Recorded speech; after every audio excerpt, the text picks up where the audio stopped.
तो ब्रेक के बाद आपका एक बार फिर स्वागत है हमारी खास पेशकश चर्चा में। चर्चा के तहत अब हम बात करेंगे नूपुर का बयान, नमाज बाद घमासान। संदर्भ यह है कि 3 जून को देश ने कानपुर को दहकते हुए देखा था। बड़े पैमाने पर हिंसा हुई। हिंसा के बाद पहचान की गई किन लोगों ने इस हिंसा को अंजाम दिया गया, घर चिन्हित किए गए, बुलडोजर चलने की बात हुई, उसके बदले में धमकी की बात हुई। कुल मिलाकर लोगों को लगा तात्कालिक प्रतिक्रिया थी, अब मामला संभल जाएगा। लेकिन आज फिर जुमे का दिन था, शुक्रवार। मुसलमानों के लिए आज का दिन खासा महत्वपूर्ण रहता है। 1:30 बजे के करीब एक नमाज होती है जिसमें लगभग तमाम मुसलमान अपनी अपनी तरफ से कोशिश करते हैं कि वो मस्जिद में पहुंचे और सामूहिक नमाज का हिस्सा बने। लेकिन ये नमाज ही देश के लिए समस्या का सबब बन रही है। आज फिर इकट्ठा हुए और इकट्ठा होने के बाद इलाहाबाद से लेकर हावड़ा तक कुल मिलाकर 11 राज्यों में अलग अलग स्थानों पर तमाम तरीके से हिंसक वारदातों को अंजाम दिया गया। नूपुर शर्मा की गिरफ्तारी की मांग को लेकर, उनके बयान को लेकर आड़ लेते हुए जिस प्रकार से हिंसक वारदातों को अंजाम दिया गया है, वो सवाल उठा रहा है, क्या नूपुर शर्मा ने वाकई गलत किया था या नूपुर शर्मा के बयान के आड़ में लोग अपनी दबी हुई भावनाओं को अव्यक्त करने के लिए सड़क पर उतर आए हैं। इसी पर हम बात करेंगे। हमारे साथ इस चर्चा का हिस्सा बनने के लिए 4 खास मेहमान हैं। रामचंद्र झगड़ा जी जो हमारे साथ जुड़े हुए थे, भाजपा सांसद। जयप्रकाश जी पूर्व केंद्रीय मंत्री और कांग्रेस के वरिष्ठ नेता, वो भी हमारे साथ हैं। शमशेर खान पठान मुस्लिम स्कॉलर हमारे साथ में जुड़े हुए हैं, और साथ ही शमसुद्दीन इलियासी जी सऊदी अरब से हमारे साथ जुड़ने जा रहे हैं। आप सभी का स्वागत है। लेकिन इस महत्वपूर्ण मसले पर स्वागत भी करें, ये भी अपने आप में शब्द खराब सा लगता है। लेकिन रामचंद्र झगड़ा जी, शुरुआत आपसे ही करता हूं। क्या आपको नहीं लगता है कि इस प्रकार की हिंसक वारदातों के लिए मूलतः आप ही जिम्मेदार हैं? नूपुर शर्मा ने एक बयान दिया और उसके बाद जिस तरीके से आपने नूपुर शर्मा से पल्ला झाड़ लिया, उसके बयान के संदर्भ में अपने आप को खारिज कर लिया, इसने हौसला बढ़ा दिया और इसीलिए अब इन प्रकार की वारदातों को अंजाम दिया जा रहा है। कितना अपराध बोध है आपको? देखिए हिमांशु जी, इसमें हमारे को दोषी ठहराना, ये मैं समझता हूँ पूरी पार्टी को आप दोषी ठहरा रहे हैं जी। ये गलत वर्जन है जी। किसी एक व्यक्ति विशेष ने कोई गलत बयानबाजी की। हम मानते हैं कि सभी धर्मों का हमें इज्जत करनी चाहिए, सभी धर्म गुरुओं की इज्जत करनी चाहिए, सभी पैगंबरों की इज्जत करनी चाहिए, सभी देवताओं की इज्जत करनी चाहिए जी। लेकिन किसी व्यक्ति विशेष ने कोई ऐसी बात कही जो किसी धर्म विशेष के लोगों को अच्छी नहीं लगी, उनकी भावनाओं को चोट पहुंची और उसके लिए पार्टी ने एक्शन ले लिया, उससे पल्ला झाड़ लिया। तो उसके बाद हिंसा का अर्थ क्या निकलता है कि हिंसा करने से उस बात का कौन सा समाधान हो गया? उस व्यक्ति को दंडित किया जाए कि व्यक्ति विशेष को, और उसके खिलाफ जो पार्टी ने पल्ला झाड़ लिया, कह दिया ये एक्स्ट्रा व्यक्ति विशेष का बयान था और उसके खिलाफ कोई भी FIR दर्ज हो सकती है, कुछ भी हो सकता है। लेकिन उससे पत्थरबाजी और हिंसा करना और मस्जिदों के बाहर तांडव करना, ये इससे कौन सा मतलब हल होने वाला है? इससे तो समस्या और ज्यादा, देश में तनाव भी बढ़ेगा। चाहे वो प्रयागराज में हुई हो, चाहे वो बिहार में, झारखंड में हुई हो, कहीं भी हुई हो, वो तो आपस का एक तनाव भी बढ़ेगा। व्यक्ति विशेष है, उससे हमने पल्ला झाड़ लिया, उसने कोई गलत बात, इतने बड़े पैमाने पर हिंसा हो रही है, इसे आप सायास मानते हैं या अनायास मानते हैं? आप एक सुनियोजित साजिश के तौर पर देख रहे हैं इसे, या आप मान रहे हैं एक तात्कालिक प्रतिक्रिया, इससे ज्यादा इसे महत्व नहीं दिया जाना चाहिए? देखो, ये कोई भी, अगर ये दुनिया के अंदर है, शब्दों से ही बहुत से विवाद हुए हैं। शब्दों का बड़ा सोच समझ के इस्तेमाल करना चाहिए, अपना जायका होता है, सोच समझ के परोसना चाहिए शब्द को भी, मैं इस बात को मानता हूँ। लेकिन उसके बाद जो हिंसा का तांडव करने वाले लोग हैं, ये ऐसे मौकों का फायदा उठाते हैं देश में अमन चैन को खत्म करने के लिए, भाईचारे को खत्म करने के लिए, देश की शांति को भंग करने के लिए। फिर ऐसे तत्व उसमें शामिल हो जाते हैं कि वो ऐसे मौकों की तलाश के अंदर रहते हैं और फिर उससे राष्ट्र का नुकसान होता है, पूरे देश का नुकसान होता है। हिमांशु जी, सबका नुकसान होता है। मेरे साथ में शमशेर खान पठान जी है, मैं जयप्रकाश जी के पास आऊंगा, लेकिन थोड़ा पठान साहब की बात आप दोनों महानुभावों के बीच में साझा करवाना चाहता हूँ। कल भी थे पठान साहब हमारे साथ में, हम नफरत की दीवार के संदर्भ में बात कर रहे थे, नफरत की खाई के संदर्भ में बात कर रहे थे। तो पठान साहब ने कहा कि कुल मिलाकर समस्या की जड़ RSS है, उसको खत्म कर दो, सारा मामला ठीक हो जाएगा। RSS को कभी इस प्रकार की हिंसक वारदातें करते हुए मैंने देखा नहीं। शमशेर खान पठान साहब, जिस तरीके से जुमे की नमाज के बाद में पूरे देश में जो दृश्य दिखाए रहे हैं आपके धर्म से जुड़े हुए लोग, क्या कहेंगे? इसमें RSS कहीं दिखाई दे रहा है आपको? ये जो पत्थर चल रहे हैं, लाठियां चल रही हैं, बम फोड़े जा रहे हैं, क्या कहेंगे? पर्दे के पीछे रहते हैं वो दिमाग वाले लोग हैं, वो अच्छा नहीं है। वो लोग दिमाग का इस्तेमाल करते हैं, दलितों को आगे ढकेलते हैं, दूसरों को आगे ढकेलते हैं, मुसलमान दुश्मन तुम्हारे, जी। उनको आगे भेज के दंगे कराते हैं और पीछे सेफ रहते हैं ये लोग। जी very very very danger people, जी they're terrorist of the country. जी। और ये कौन अरे है मैं- जो आज तमाम मस्जिदों के बाहर निकलकर पत्थर फेंक रहे हैं, उन्माद बजा रहे हैं? प्रयागराज में एडीजी घायल है, आईजी घायल है, एसपी घायल है, कलेक्टर घायल है, रांची में आदमी मारा गया, कई दर्जन लोग घायल हो गए, कर्फ्यू लगा हुआ है, धारा 144 लगी हुई है। क्या कहते हैं आप? बहुत ही मासूम लोग हैं। आंसू में गुस्सा है, थोड़ा जज्बाती है। क्यों गाली दे हमें कोई भाई? कितना बर्दाश्त करे हम? रिएक्शन आया है, नहीं जी। आना चाहिए था, सबक करना चाहिए था। बर्दाश्त करो थोड़ा सा जी। और सबक सीखो। अगली बार नहीं करेंगे, अगली बार दंगे नहीं होने देंगे, अगली बार नूपुर जैसे लोग को टीवी पे नहीं बिठाएंगे, मुसलमान के खिलाफ में नहीं बोलेंगे। ये अहद कर लो अभी आप। तो ये हम लोगों को ठीक करने के लिए संदेश है। इस प्रकार की हिंसक वारदातें जो दी जा रही हैं, वो गुस्सा है लोगों का, प्रतिक्रिया है, और इसके माध्यम से संदेश दिया जा रहा है जरा ठीक से रहो। जयप्रकाश जी, क्या कहते हैं आप इस पूरे हालात पर? देखिए, भारतवर्ष में हिंसा का कोई स्थान ना है, ना था, ना रहेगा। जी हिंसक होना हर व्यक्ति के लिए बुरा है, जी देश के लिए बुरा, उस व्यक्तिगत तौर से भी बुरा है। जी हिंसा में तो हमेशा नुकसान होगा। जी देश की जंग आजादी की लड़ाई में बापूजी ने यही तो कहा था, मैं हिंसात्मक आंदोलन चलाऊंगा, और हिंसा के वो विरोधी थे, जी देश आजाद करवाया। लेकिन मैं एक बात कहना चाहूंगा डॉक्टर साहब, जी जिस तरीके से जब भी किसी प्रदेश में चुनाव होते हैं, भारतीय जनता पार्टी ये धार्मिक उन्मादों को लेकर के, आप पिछले मैं 2 महीने से देख रहा हूं जी कि टीवी के ऊपर सिवाय पाकिस्तान, मुसलमान, हिंदू, राम राम, हम कहते हैं हम ही हिंदू हैं, राम को हम भी मानते हैं। अब रामलला जी का मंदिर का शिलान्यास किया। मैं देखता हूं कि आरएसएस के प्रमुख ने जिस तरीके से देश की जनता को कहा कि हर जगह भाई मस्जिद मत तोड़ो, जी ये कहीं न कहीं शिवलिंग तो निकल ही जाते हैं। तो आरएसएस भी उब चुकी है। मैं पठान साहब से कहना चाहूंगा, अब इन कामों से पठान साहब, इनकी पार्टी भी के जो वरिष्ठ नेता हैं भारतीय जनता पार्टी के, जो एक विचारधारा से जुड़े हुए लोग हैं, जी जो देश की एकता और अखंडता को चाहते हैं, जो जिनमें कहते हैं ना राष्ट्रवाद की, राष्ट्रीयता की बार बात करते हैं, वो इस तरह की बातों को कोई भी पसंद नहीं करेगा। और मैं व्यक्तिगत तौर से भी इस बात के खिलाफ हूं।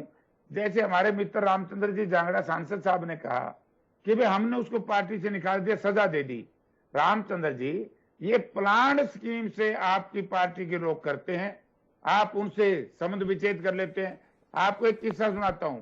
महात्मा गांधी के खिलाफ बोल रही थी ना आपकी राज्यसभा की सांसद हैं जो प्रज्ञा ठाकुर, समय माननीय प्रधानमंत्री जी ने भी कहा था कि मैं इससे कोई संबंध नहीं रखूंगा। उसके बाद वो आपकी पार्टी में अटैच है, आपकी पार्टी के साथ है। जी तो इस तरीके से आपकी पार्टी भी ये बात बंद करे। अगर असली मायने में आप ये चाहते हैं देश में दंगे ना हो, ये सही है नहीं कि तो आप केवल भाजपा को ही दोषी मानते हैं, या इस देश में एक बड़े वर्ग को शिकायत है जयप्रकाश जी कि ये जो मुस्लिम तबका है ये स्वभाव से बेहद हिंसक है? ये बताने की कोशिश भी देश में एक बड़ा वर्ग करता है कि इन लोगों के तो आतंक के संदर्भ में, हिंसा के संदर्भ में विषय आग्रह रहता है। अब जुमे की नमाज वस्तुतः है क्या? वस्तुतः इबादत का विषय है, खुदा को याद करने का विषय है, एक पाक कार्य है। उस कार्य के लिए लोग इकट्ठे होते हैं, और इकट्ठे होने के बाद में, नमाज पढ़ने के बाद में बाहर निकलकर दुकानें फूंक रहे हैं, पथराव कर रहे हैं, गाड़ियां जला रहे हैं, बम फेंक रहे हैं। आपको नहीं लगता है वाकई भाजपा को मजबूत ही करेंगे और समाज को मुसलमानों के संदर्भ में एक घृणा का वातावरण बनाने में खुद ही मदद कर रहे हैं? ये सही बात आपकी। मैं इस बात के व्यक्तिगत तौर से मैं खिलाफ। जी किसी की दुकान जलाना, आगजनी करना, राष्ट्र का नुकसान करना कोई अच्छी बात नहीं। जी लेकिन आप भारतीय जनता पार्टी के मित्रों से भी तो कहो कि इनको प्रोवोक ना करें, जी वो भी इस तरह की भाषा का इस्तेमाल ना करे। मैं जयप्रकाश जी एक बयान आपको सुनवाता हूं। ये बूंदी के मौलाना हैं, नूपुर शर्मा ने एक टीवी डिबेट में बात बोली, उसको लेकर सीमा पार 57 इस्लामिक देशों ने अपनी प्रतिक्रिया दे दी, ये ठीक नहीं कर रहे हो। अब आपको एक कहता हूं हिमांशु जी, कि ये राजनीतिक मुद्दे नहीं बनने चाहिए। ये हमारे धार्मिक मामले हैं, धार्मिक मामलों को राजनीति के साथ नहीं जोड़ना चाहिए जी। और जब धार्मिक मामले राजनीति के साथ जोड़ोगे तो देश की एकता और अखंडता को बड़ा नुकसान होगा, देश में तरक्की नहीं हो पाएगी। जहां भी धार्मिक उन्माद बढ़े हैं और जिस भी पार्टी ने, जिस भी राजा ने, मुगलों से लेकर के आज तक, आप हिसाब लगा लो रामचंद्र जी, आप तो बड़े सीनियर कार्यकर्ता से लेकर के यहां तक पहुंचे हैं, वरिष्ठ हैं, जिसने भी धर्म के नाम से प्रचार किया है, वो कोई भी हो, वो दल, वो संतुलित, वो पार्टियां खत्म हुई हैं जी। ये एक आपकी पार्टी भी सारा दिन हिंदू धर्म के आधार पर मत चलो, ये कहना है, धर्म को सियासत का मसला मत बनाओ, ये कहना है जयप्रकाश जी का। लेकिन रामचंद्र जांगड़ा जी, मेरा सवाल दूसरा है। आपने ये बताया कि देश में लंबे अरसे के बाद अब एक मजबूत सरकार आई है, एक दमदार सरकार आई है, जिसके राज में सब लोग सुरक्षित रहेंगे। आपकी दमदार सरकार है, इसके बाद भी आधा देश आज जलते हुए देखा है। क्या कहते हैं? अपनी इस विफलता को मानते हैं, अपनी इस नाकामी को मानते हैं? मैं जयप्रकाश जी की बात से शुरू करके और इसी बात के आपके मुद्दे के ऊपर 1 मिनट में आपको बात करूंगा जी। क्या जयप्रकाश जी एक भी इतिहास में ऐसा उदाहरण बताएंगे कि हिंदुओं ने किसी धर्म विशेष के लोगों के खिलाफ कोई फतवा जारी करके नरसंहार का कोई आदेश दिया हो? जैसे चोटियां काटने के आदेश दिए गए, जैसे जनेऊ उतारने के आदेश दिए गए, जैसे मूर्तियों को भंजन करने के आदेश दिए गए, मैं उस इतिहास में बल्कि जाना नहीं चाहता, क्योंकि ये बातें याद दिलाने से भी और बेकार में आपस का एक द्वेष बढ़ता है। लेकिन इतिहास ऐसी घटनाओं से भरा हुआ है कि जिसमें हिंदुओं पर जजिया लगाया गया, अत्याचार किए गए, उनके सामने उनके पुत्रों को मारा गया, दीवार में चढ़ाया गया, पता नहीं क्या क्या कुछ किया गया। इससे इतिहास का पन्ने के पन्ने भरे पड़े हुए हैं जी। लेकिन अगर किसी भी हिंदू धर्म में कोई विकृति आई और किसी महात्मा ने, जैसे कबीर थे, नानक थे, उन्होंने उस विकृति के खिलाफ, स्वामी दानंद थे, कोई चोट की तो उन्होंने उसको सुधारवादी आंदोलन कहा। किसी के खिलाफ मौत का फतवा जारी नहीं किया, जैसे तस्लीमा नसरीन के खिलाफ खुद मुस्लिम समुदाय ने मौत का फतवा जारी किया है। हिंदू अपने आप में सहनशील है, आरएसएस अपने आप में राष्ट्रवादी है। कभी किसी मुसलमान के विरोध में कभी आरएसएस ने एक शब्द नहीं कहा है। समदर्शी समाज की संकल्पना की है और सबका सुख की कामना की है, ऐसा आरएसएस का दर्शन है, राष्ट्र का दर्शन है ये। मैं दूसरी बात जो आप ये जो कहते हैं कि ये देश धर्म में जो मजबूत सरकार आई है, ये कुछ लोगों को सहन नहीं हो रही है, वो समाप्ति की ओर अग्रसर है और समाप्त हो चुके हैं। पूरे देश से कांग्रेस जा चुकी है, गांधी परिवार का युग खत्म हो चुका है। अब उनको वो बर्दाश्त नहीं हो रहा है कि देश का आज पूरी दुनिया में गौरव बढ़ा है मोदी जी के नेतृत्व में, पूरे देश में ने मान लिया, पूरी दुनिया ने मान लिया। रामचंद्र जी, यहाँ पर देश जलता हुआ दिख रहा है, इस पे भी तो कुछ बोलिए ना। कैसे, क्या नहीं पता था कि जुमे की नमाज होनी है? जुमे की नमाज का पता होने के बाद भी, कानपुर का अनुभव होने के बाद भी, चाहे आप उत्तर प्रदेश के 1 दर्जन से ज़्यादा शहर हैं आज जहाँ पर हिंसक वारदातें हुई हैं, यहाँ दिल्ली में जामा मस्जिद के पास जिस प्रकार का वातावरण बना, रांची के संदर्भ में, पश्चिम बंगाल के संदर्भ में, सब तरफ जिस तरीके का वातावरण बना है, इसको लेकर कुछ कहिए ना, किसकी नाकामी है? जाए कोई मजबूत नेता को अस्थिर किया जाए, उसके ताकत को कम किया जाए कि किसी तरह से देश में अस्थिरता हो, किसी तरह से देश में अस्थिरता पैदा करने की कोशिश है। मेरे साथ में शमसुद्दीन इलायची अब जुड़ गए हैं सऊदी अरब से। वो पिछली बार बहुत नाराज थे देश के वातावरण को लेकर, अब हम लोग बहुत नाराज हैं इलियासी साहब। नुपुर शर्मा के बयान की आड़ में आज हिंदुस्तान में जुमे की नमाज के बाद, खुदा को याद करने के बाद जो दृश्य देखने को मिला है, क्या आपको नहीं लगता है इससे देश के अंदर मुसलमानों के खिलाफ एक वातावरण ही बनेगा? आज की इस हरकत ने मुसलमानों के संदर्भ में बहुसंख्यक आबादी के मन में एक बार फिर आक्रोश पैदा करने का काम किया है। क्या कहते हैं आप? मैं ये कहता हूं कि मोहम्मद सल्लल्लाहु अलैहि वसल्लम ने फरमाया कि जब नाइंसाफी जुल्म बढ़ेगा तो आतंकवाद बढ़ेगा, जब इंसाफ रहेगा तो सलामती, शांति, उन्नति रहेगी। जी।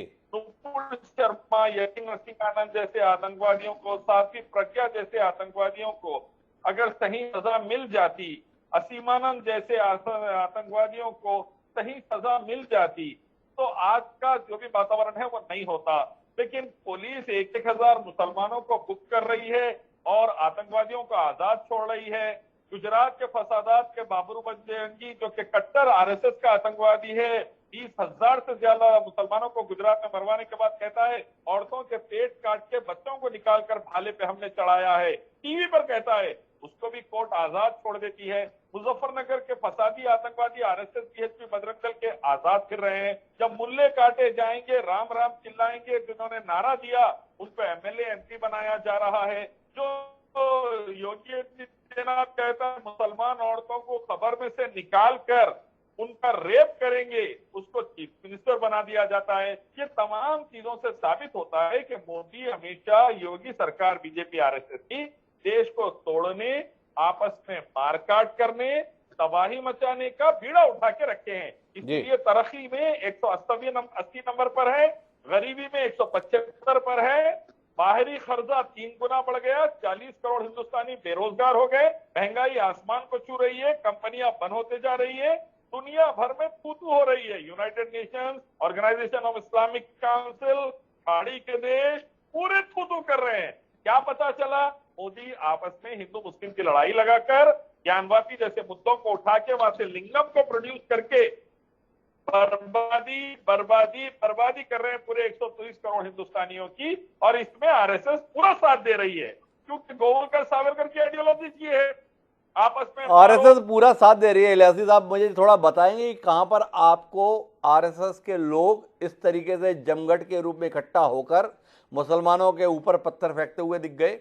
कहां पर वहां उन्हें बम फेंकते हुए आपने देख लिया? क्या आप आज के इस घटनाक्रम की हिमायत करते हैं? लोग जुमे की नमाज के लिए क्यों आते हैं? खुदा को याद करने के लिए या लोगों के ऊपर हमला करने के लिए?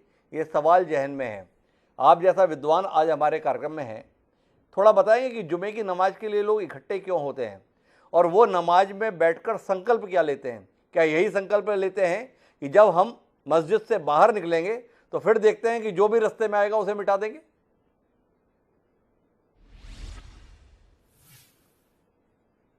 जी इलियासी साहब। इस्लाम हाथ में लॉ एंड ऑर्डर लेने के खिलाफ है, किसी मासूम को कोई भी धर्म के मारने के खिलाफ है। जो भी ये हरकत कर रहा है उसको बराबर सजा दीजिए, चाहे अब्दुल्ला हो, रमेश हो, डेविड हो, सतपाल सिंह हो, कड़ी निंदा और कड़ा एक्शन उनके खिलाफ लीजिए। लेकिन हजार हजार मुसलमानों को योगी बुक कर रहे हैं कानपुर में, और तमाम हिंदू आतंकवादी, आरएसएस के आतंकवादी, हिंदुत्व आतंकवादी आजाद फिर रहे हैं। ये डेंजरस है। आरएसएस वालों ने क्या किया गुजरात में मासूम मुसलमानों औरतों के साथ, दुनिया जानती है। मुजफ्फरनगर के फसादात में दुनिया जानती है, मणिपुर आसाम के फसादात में दुनिया जानती है। आज भी जो कानपुर का दंगा छिड़ा वो आरएसएस के लोगों ने शुरू किया, हिंदुत्व आतंकवादियों ने, तब जाकर दंगा छिड़ा। मैं कहता हूँ जो भी दोषी है आप एक्शन लीजिए। इस्लाम हर किस्म के फसाद के खिलाफ है, फसाद ना हो, रायट ना हो, बर्बादी ना हो, इसके खिलाफ है। लेकिन नथुराम गोडसे के समर्थक अगर फसाद करे, खून बहाए, देश को तोड़े, कोई काम कर नहीं सकते। और धार्मिक किताबों से दूर दूर का वास्ता नहीं है, वेदा गीता उपनिषद से। इसीलिए कभी लिंगम के पीछे, कभी गाय के पीछे, कभी मूर्ति के पीछे बर्बाद हो रहे हैं। मैं एक बयान आपको सुनवाना चाहता हूं इलियासी साहब, फिर बताइएगा कि देश में सौहार्द कैसा रहेगा। धर्मगुरु अगर इस भाषा को बोलेंगे, उसके बाद में आप उम्मीद करें कि हिंदू मुस्लिम भाई भाई के भाव के साथ रह लेंगे? कैसे रह लेंगे? नुपुर शर्मा के बयान पर आपको इतना एतराज है, लेकिन इस बयान को सुनिए जो एक मौलाना साहब कह रहे हैं। पहला जुमला ये कि सस्ती शोहरत के खातिर ये जो भी कुछ करता है इंसान सस्ती शोहरत के खातिर करता है। अफसोस की बात यह है कि उनके वालों में तो इतनी ताकत ही नहीं है कि उन्हें इज्जत और शोहरत दिलवा दे। अगला जुमला ये कि अगर मामला ये है कि साहब ये चीज कानूनी तौर पर सही है तो फिर हम ऐसे कानून के खिलाफ भी जाएंगे। और अगर कानून के खिलाफ है तो एक बात तवज्जो से सुन ले, चाहे वो बूंदी जिले का प्रशासन हो, चाहे पूरे देश की हुकूमत हो, तवज्जो के साथ इस बात को सुन ले कि अगर मेरे आका की शान में गुस्ताखी उसने की है, जो कि की है, और अगर कोई और भी करेगा तो इस बात को कान खोल कर सुन ले, उस पर एक्शन ले ले। अगर एक्शन नहीं लेंगे तो मुसलमान रिएक्शन देगा। अब जिस कौम के खिलाफ मुसलमानों ने रिएक्शन दिया है उनके लिए जमीन रब्बे जुल जलाल ने तंग फरमा दी। वो दौड़े दौड़े फिरते रहे, उन्हें जमीन का एक टुकड़ा तक नसीब नहीं हुआ। तो अगर तुमने एक्शन नहीं लिया तो फिर हम रिएक्शन देंगे। और ये कोई गुजारिश नहीं है, खुली चेतावनी है। पूरी दुनिया का मुसलमान उठेगा, हिंदुस्तान का मुसलमान उठेगा, बूंदी शहर का मुसलमान उठेगा। शान में अगर एक लफ्ज भी बोला तो याद रख लो जबान काट ली जाएगी। जी इलियासी साहब, ये धर्मगुरु की भाषा है और आप आरएसएस को कोस रहे हैं। किसी को काट देने की, किसी को मार देने की बात कहना, किसी मुसलमान इंडिविजुअल को इस्लाम इजाजत नहीं देता।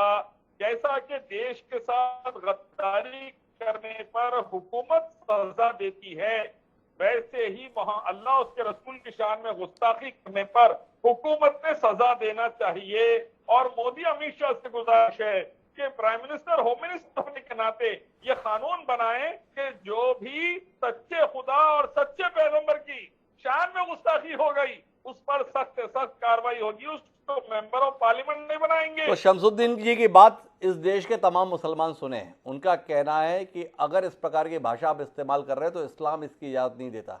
तो फिर भी जो लोग इस भाषा का इस्तेमाल कर रहे हैं उन्हें विचार करना चाहिए। वो सब कुछ हो सकता है लेकिन शायद मुसलमान नहीं होते। लेकिन रामचंद्र जांगड़ा जी, सवाल आपकी ओर आकर रुक जा रहे हैं। शिकायत है, आप जिस तरीके का शासन चला रहे हैं, जिस तरीके का प्रशासन चला रहे हैं, उसमें लोग असुरक्षित महसूस कर रहे हैं। आप स्वयं इस प्रकार के धार्मिक उन्माद को बढ़ावा देते हैं। आप दोषियों पर समय रहते कार्रवाई नहीं करते हैं। आप इस प्रकार के दोषियों के संदर्भ में सद्भावना रखते हैं और इसीलिए इस प्रकार का वातावरण समाज में बन रहा है। क्या कहेंगे इस शिकायत को लेकर? देखिए हिमांशु जी, योगी जी के राज में जी हर दोषी के ऊपर तत्परता से कार्रवाई हुई है, चाहे वो हिंदू था, चाहे वो मुसलमान था, चाहे कोई भी और था। जी आपने देखा होगा कि किसी को भी, चाहे वो माफिया ग्रुप था, चाहे को भू माफिया था, चाहे को आतंकवादी था, चाहे कोई समाज में विद्वेष पैदा करने वाला था, हिंदू समाज, किसी हिंदू में और मुसलमान में कोई भेदभाव नहीं किया गया। गुंडागर्दी को मिटाने के लिए हर आदमी के खिलाफ एक्शन लिया गया है, इसमें कोई भेदभाव नहीं किया गया है। ऐसा ही गुजरात में मोदी जी के समय में हुआ। आज गुजरात के मुसलमान से पूछिए, वो कहते हैं कि हम पहले से सुखी हैं, हमें तो इस्लामिक शिक्षा दी जाती थी, हमें तो इंजीनियर और डॉक्टर बनने के लिए तो कभी प्रेरित किया ही नहीं जाता था।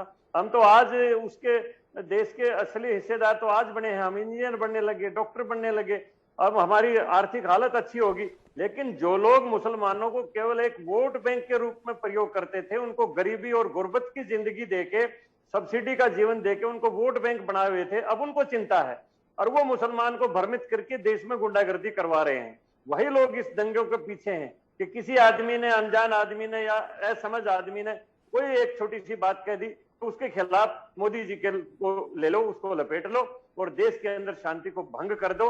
देश को इस विकासशील के जो एक कंपटीशन है दुनिया के अंदर, भारत जो बढ़ता जा रहा है, भारत की प्रगति को जांगड़ा जी, सच्चाई है या आप मानते हैं पिछले 8 साल से आपकी पार्टी के कुछ चुने हुए नेता एक खास किस्म के बयान लगातार देते आ रहे थे, लोग उसको लेकर शिकायत करते थे, शिकवा करते थे, आप कान नहीं देते थे। नुपुर शर्मा के द्वारा दिया गया बयान राज्य और देश की सीमा को लांघकर जब अंतर्राष्ट्रीय स्तर पर विषय बन गया और जब वहां से आपत्ति आई तो आपके कान खड़े हुए। आपने बता दी एक नासमझ आदमी आपकी पार्टी के राष्ट्रीय प्रवक्ता थी, जरा सी आवाज देश की सीमा से बाहर आई तो आपको कोई एरा गैरा दिखने लगा, फ्रिंज एलिमेंट दिखने लगा। अपनी पार्टी के नेता को, अपनी पार्टी के राष्ट्रीय प्रवक्ता को आप इस तरीके से खारिज कर दे रहे, उनकी द्वारा कही गई बात को एक नासमझ व्यक्ति की बात कर रहे हैं। तो नासमझ कौन हुआ? जिसने उन्हें राष्ट्रीय प्रवक्ता बनाया वो नासमझ है या वो राष्ट्रीय प्रवक्ता नासमझ थी? देखिए, मैंने पहले हिमांशु जी बैठते ही कहा कि इस दुनिया में जो बड़ी बड़ी घटनाएं हुई हैं वो जुबान के फिसलाव के कारण हुई और आदमी को बहुत ही संयम से जुबान का इस्तेमाल करना चाहिए, क्योंकि जुबान से निकला हुआ जो शब्द है वो तीर की तरह वापस नहीं आ सकता। इसलिए मैं उस बात को कंडम करता हूं, चाहे कितनी बड़ी कुर्सी के ऊपर कोई बैठा हो, अपनी जुबान से कोई ऐसी बात नहीं करनी चाहिए जो किसी की भी भावना को आहत करे। तो इसमें इस बात को मैं मानता हूं, लेकिन मैं बार बार ये बात कहता हूं कि किसी ने अगर वो बात कह दी तो राष्ट्र विरोधी तत्व ऐसे मौकों की तलाश में रहते हैं, वो आगजनी करवाते हैं, धर्म विशेष की बात करते हैं, अंतर्राष्ट्रीय मंच तक उस बात को ले जाते हैं। ऐसे लोग मौकों की तलाश में ऐसे लोग रहते हैं। मौके की तलाश में रहते हैं। मैं बातचीत को आखिरी दौर पर ले जाना चाहता हूं। जयप्रकाश जी, आपके पास आना चाहता हूं। क्या भाजपा को कोसकर या राष्ट्रीय स्वयंसेवक संघ को कोसकर हम इस विषय का समाधान खोजेंगे? आता हूं पठान साहब आपके पास। में आखिरी बातचीत आपसे ही करूंगा, लेकिन सवाल इस बात का है कि केवल भाजपा या संघ को दोषी ठहराने से बात बनेगी, या आपको लगता है कि आज जुम्मे की नमाज की आड़ में जिस प्रकार से हर जगह पर लोग इकट्ठा होकर और इस प्रकार के हिंसक वारदातों को अंजाम दिए हैं, इस पर भी आप जैसे लोगों को कुछ बोलना चाहिए, कुछ आपत्ति दर्ज करनी चाहिए, कुछ इसके संदर्भ में स्पष्ट नजरिया आना चाहिए, या इस मौके पर भी भाजपा और संघ को कोसकर ही आपको लगता है दायित्व का निर्वहन हो जाएगा? नहीं, देखिए, इस तरह की घटनाओं की मैं और हमारी पार्टी तो हमेशा निंदा करती रही है जी कि किसी भी व्यक्ति ने कानून को हाथ में लेना चाहिए, और इस तरह का जो आज हुआ है जी इसकी प्रशंसा कौन करता है? हर व्यक्ति इसकी निंदा करता है, जी। ये गलत है, किसी तरफ से भी हो। जी लेकिन मैं रामचंद्र जी जांगड़ा जी से एक बात बताना चाहता हूं कि हम तो वैसे तो सेकुलर लोग हैं, जी हम किसान परिवार से आते हैं, लेकिन मैं एक बात जरूर कहूंगा, इन्होंने स्वामी दयानंद जी की बात कही, बड़ी अच्छी बात कही, क्योंकि जिनका जो क्षेत्र है वारिय समाज का क्षेत्र है, ये मूर्ति पूजा में और व्यक्ति पूजा में विश्वास नहीं रखते, क्योंकि हमारा जो इलाका है वारिय समाज से संबंधित है। लेकिन मैं एक बात जरूर कहना चाहूंगा जांगड़ा साहब कि धर्म को राजनीति से मत जोड़ो, हमारा झगड़ा आपसे ये है। और जिस भी संतुलित ने, आपने इस तरह जनेऊ की और वो पुराने जमाने की मुगलों की बात कही, क्या मुगल संतुलित है हिंदुस्तान में? एक दिन ऐसा आया कि देश छोड़ के जाना पड़ा, कोई भी नहीं रहेगा। धर्म के नाम से जो राजनीति करने का प्रयास करेगा, किसी भी धर्म का व्यक्ति हो, उसको नुकसान तो रहेगा। तो जयप्रकाश जी भी वापस लौटकर आ गए भाजपा को परामर्श देने के लिए ही, लेकिन मैं शमशेर खान पठान जी के पास वापस जाता हूं। शुरुआत में वो कह रहे थे, अब रिएक्शन था, भावनाएं थी, भावनाएं लोगों की जान लेने लगे, लोगों के जान माल का नुकसान करने लगे, और उसके साथ शमशेर खान पठान साहब आप खड़े हो जाएं, ये बड़ा अचंभे का विषय है। कहीं तो शर्मिंदा होइए, कहीं तो उन लोगों के खिलाफ कुछ बोलिए, ये ठीक नहीं है। यहाँ से हजारों किलोमीटर दूर बैठे हुए शमसुद्दीन मुसलमानों का चरित्र नहीं हो सकता, आपको बोलने में कष्ट क्यों हो रहा है? जस्टिफाई नहीं करूंगा, वो गलत है, वो जी इस तरह से नहीं करना चाहिए था, जी। गुस्सा आ गया था, कंट्रोल करना चाहिए था, मैंने ये कहा, जी। सही किया, मैंने ऐसा नहीं कहा। जी मैं अभी जांगड़ा साहब की बात कर देता हूं। आरएसएस राष्ट्रवादी संगठन है जी आप स्टडी कीजिए, राजनाथ साहब थोड़ा गूगल पे जाइए, 18 बम धमाके में अरेस्ट है आपके लोग, 4 धमाके में सजा पा रहे हैं आरएसएस के लोग। ऐसे लोग राष्ट्रवादी कहलाएंगे जिन्होंने 18 बम धमाके किए? आज जनसत कौन फैला रहे? आरएसएस फैला रही है, संघ परिवार पूरा फैला रहा आप है। 4 लोगों का नाम उल्लेखित करके आरएसएस के संदर्भ में बात कर रहे हैं, और यहां पर 40 जगहों पर मुसलमानों ने आगजनी की है। दोनों में अगर तुलना की जाएगी तो कहां पहुंचेंगे? कुल मिलाकर देश का माहौल इस समय वाकई खतरनाक हो रहा है। ये बड़ी महत्वपूर्ण बात है, और इस महत्वपूर्ण बात पे सबसे ज़्यादा जो ध्यान देने वाली बात है वो इलियासी साहब की है, जिन्होंने ये कहा कि इस प्रकार की बातों को इस्लाम इजाज़त नहीं देता। क्या जो इस देश के तमाम मुसलमान हैं वो इलियासी साहब जैसे धर्मगुरु की बात पर ध्यान देंगे और इस बात को महसूस करेंगे कि इस प्रकार से आम लोगों के साथ हिंसा का व्यवहार उस धर्म का अपमान करना है जिसके वो सबसे बड़े उपासक होने की बात कहते हैं, जिस खुदा को मानने की बात कहते हैं, उस खुदा के संदर्भ में ही सर झुकाने वाला काम वो कर रहे हैं, जिसके तहत वो सड़क पर इस प्रकार की आगजनी को अंजाम दे रहे हैं। शुक्रवार को बड़ा पाक दिन माना जाता है, उसे नापाक करने की कोशिश देश में होती हुई हम देख रहे हैं। ये सिलसिला रुकना चाहिए, और जहाँ तक बात रही सरकार की, सरकार को समय रहते ऐसे कदम उठाने चाहिए ताकि देश की इस बड़ी आबादी के मन में देश की हुकूमत के प्रति विश्वास पैदा हो। देश की हुकूमत के प्रति अगर विश्वास रहेगा तो ऐसे दृश्यों को रोक पाना शायद बड़ा मुश्किल होगा। क्या सरकार ऐसा करेगी? इसके संदर्भ में हमें इंतजार रहेगा। आप सभी मेहमानों का धन्यवाद इस चर्चा का हिस्सा बनने के लिए। समय है अब आज के शेर का। हमारा आज का शेर इन आशंकाओं को लेकर कुछ इस तरीके से अपनी भावनाओं को व्यक्त करता है कि नाम पे मजहब के जमघट है लोगों का, नाम पे मजहब के जमघट है लोगों का, शहर में शायद दंगा होने वाला है। परविंदर शोक ने धर्म या मजहब के संदर्भ में जो आशंका अपने शेर के माध्यम से जाहिर की थी, उसे हम अपने सामने घटित होते हुए देख रहे हैं। हर शुक्रवार देश में एक आशंका पैदा कर रहा है। यह सिलसिला रुकना चाहिए। अगर नहीं रुकेगा तो नतीजे बहुत खतरनाक होंगे और दोनों पक्षों के लिए होंगे। यह साफ तौर पर महसूस हो रहा है। क्या दोनों पक्ष इस बात को महसूस कर पाएंगे और उसको महसूस करके सही कदम उठा पाएंगे? ये जानने में दिलचस्पी रहनी चाहिए हम सबकी। बहरहाल अब मुझे दिया याद, कल फिर मिलेंगे नए विषय के साथ। तब तक के लिए सदा प्रणाम।